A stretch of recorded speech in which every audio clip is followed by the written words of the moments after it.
A very good morning to all my dear students. So, students, today we are taking chapter 9, Madam Rides the Bus. As chapter 8, Mijbil the author has been deleted from your syllabus for this year, that I have already provided you. You might have marked those chapters. So, let's take 9th chapter, Madam Rides the Bus, written by Valli Kannan. So I personally like this chapter. This is a very easy and interesting chapter. This is a story of a sweet young girl and very interesting story. You will not find this chapter much complicated. So Madam rides the bus. There is one madam who is riding in the bus. Fine. And what is special about that? So without wasting any time, let's start the chapter. Before you read, let's see what happens in the chapter. In this sensitive story, an 8-year-old girl's first bus journey into the world outside her village is also her induction into the mystery of life and death.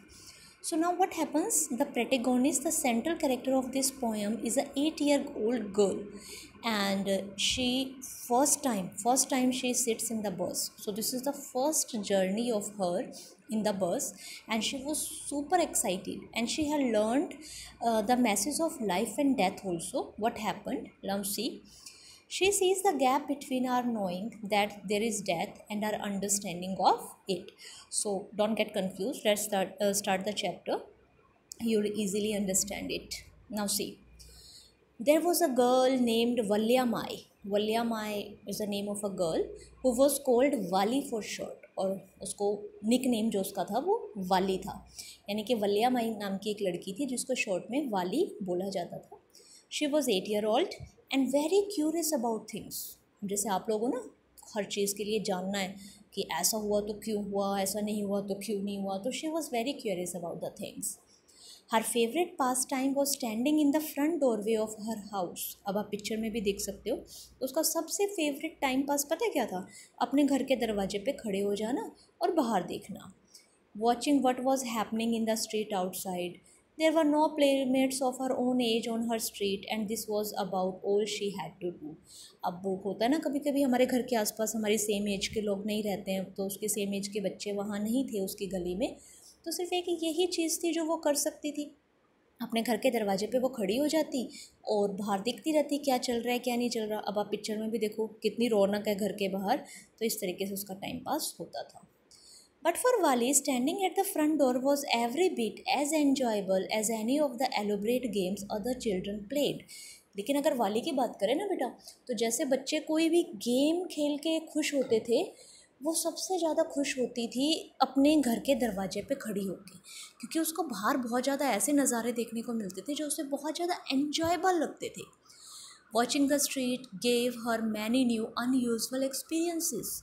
और उसे excitement रहता था कि अब गली में क्या होगा, अब गली में क्या देखने को मिलेगा. So she was happy in doing this activity.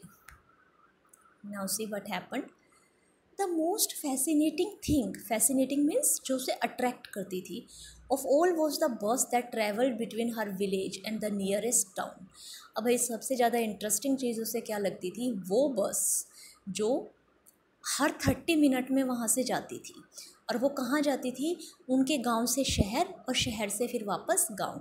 हम कह सकते हैं कि एक ही बस उनके गांव में चलती थी, वही बार बार राउंड लगाती थी. एक बारी गांव से शहर, फिर शहर से गांव, फिर गांव से शहर, इस तरीके से वो चलती रहती थी. It pass through her street each hour. तो इस तरीके से हर घंटे वो उस बस से निकलती थी. Once going to the town and once coming back. The sight of the bus filled each time with a new set of passengers was a source of unending joy for Wali.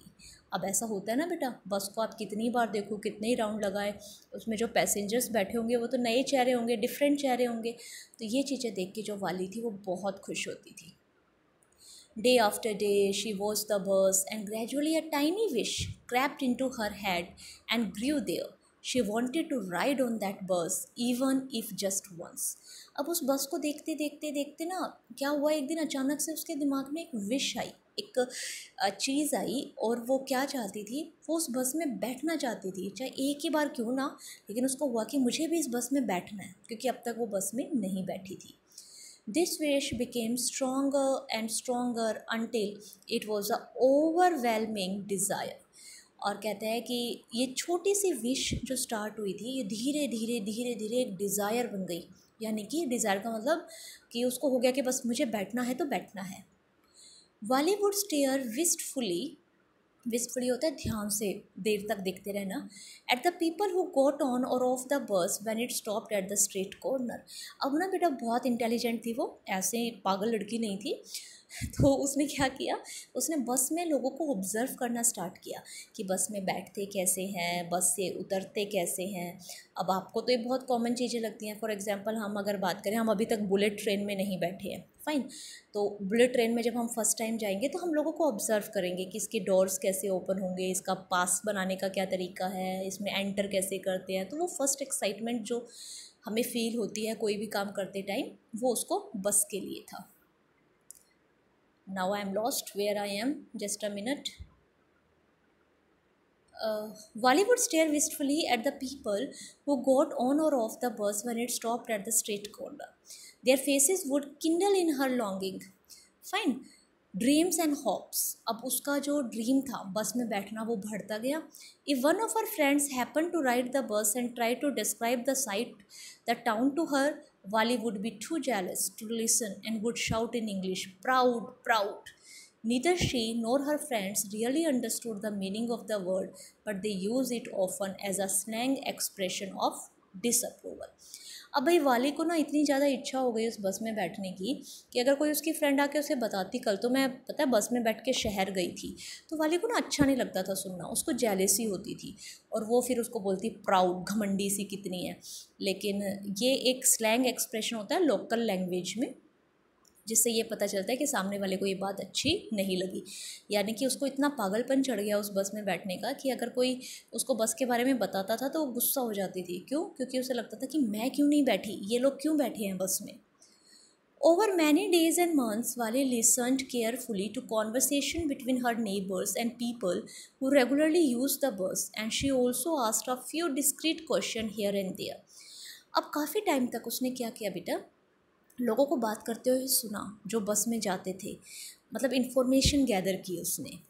This way she picked up various small details about the bus journey, और इस तरीके से उसने bus journey की सारी छोटी मोटी जितनी भी डिटेल्स थी वो सब उसने गेन कर ली। The town was 6 miles from her village. The fare was 30 paisa one way, which is almost nothing at all. कहते हैं कि डिस्टेंस उसने पता किया कि 6 miles का डिस्टेंस था उसके गांव से शहर का, और जो किराया था, जो फेयर था, वो 30 पैसे था, जो ऑलमोस्ट ना के बराबर था। She heard one well dressed man से, ऐसा उसने एक आदमी को कहते हुए सुना था, अरे बहुत सस्ता किराया है बस का, 30 पैसे सारे लगते हैं। बट टू वाली she heard but to Wally, who scarcely saw that much money from one month to the next, it seemed a fortune. लेकिन वाली के लिए जो 30 पैसे थे वो भी इकट्ठा करना अपने घर वालों को बिना बताए बहुत बड़ा चैलेंज था। The trip to the town took 45 minutes। देखो अब उसने बोला ट्रिप टू टाउन, यानी कि वो घूमने जो जाने वाली थी वो 45 minutes का रास्ता था। On reaching town, if she stayed in her seat and paid another 30 पैसे, she could return home on the same bus। अब देखो बेटा प्लान क्या बनाया कि जाएगी, 30 पैसे देगी, शहर पहुंचेगी, बस से नीचे नहीं उतरेगी, वापस 30 पैसे देगी और उसी बस में वापस आ जाएगी। कितना ब्यूटीफुल उसने दिमाग लगाया देखो।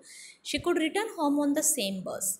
This meant that she could take the 1 o'clock afternoon bus, reach the town at 1:45 and be back home by about 2:45। अब देखो कैलकुलेशन देखो, उसने कैलकुलेशन की कि 1 बजे वाली बस पकड़ूंगी, 45 मिनट्स का रास्ता है, 1:45 पे वो वहाँ पहुँचेगी, 15 मिनट वो वहाँ पे रुकेगी, 15 मिनट वो बस में बैठी रहेगी, 2 बजे वहाँ से बस फिर वापस चली और 2:45 पे वो वापस आ गई। तो उसने अपनी जो पूरी बस जर्नी थी वो इस तरीके से प्लान कर ली। और 60 पैसे उसको इकट्ठे करने थे। 60 पैसे क्यों? 30 पैसे जाने के और 30 पैसे आने के। On and on went her thoughts as she calculated and recalculated, planned and replanned। अब वो पूरी कैलकुलेशन करती गई, प्लान करती गई, रीप्लान करती गई। क्यों करती गई? क्योंकि this was the first time for her, और वो भी अपनी फैमिली को बताए बिना वो वहाँ से जाना चाहती है। So this was very interesting. we'll discuss later in the second part.